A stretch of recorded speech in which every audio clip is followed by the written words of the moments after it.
যেমনি স্কুল যাবি না তেমনি আমার সাথে কাজ করতে হয়। কতবার বলছি পড়ালেখা কর পড়ালেখা কর। আমি স্কুলে যাবো না একবার বলছি, আজকে পড়া হবে না সেই কারণে আমি স্কুলে যাইনি। যাবো না তো আয়, ঘাস তুল কেমন লাগে? নাম এই জমির নাম, নামিয়ে ঘাস তুল। পড়ার ভয় স্কুল জানি, মাঠে কাজ করতে চলে আইছে। আরে তুই তো জানিস না আমি কোন স্যার, নাম আমার হাবলু।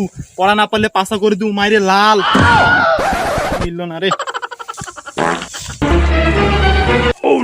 বেটা ঘাসগুলো ভালো করে বাঁচিস, আমি ওটা সাইড থেকে আসি আর বড় বড় ঘাসগুলো তুলি নিস। যাও যাও। ভাগ্যি যা স্কুলে যাইনি, হাবলু স্যার যে পড়াটা দিছিল না পারলে সেই মার যেত আজকে। যাই হোক, মার খাওয়ার থেকে ঘাস বাসায় ভালো আছে। Roll number 25।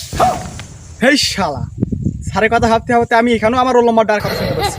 হেই, এরা আমার কথা কানে যায় না? বলেই দেই, উপস্থিত স্যার।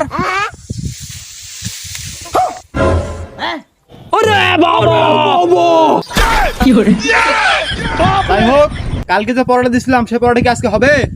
স্যার আমার পড়া হয় নাই, সেই কারণে আমি জমিতে ঘাস তুলতে আইছি স্যার।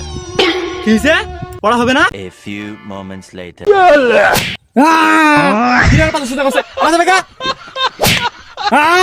বাবা গো, আমার বেটা কি হলো রে, চিল্লাছে কেন?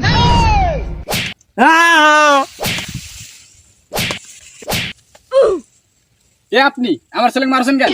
আমিও স্যার হই, পড়াটা শুনে দিয়ে মারুছি। কি হয়েছে?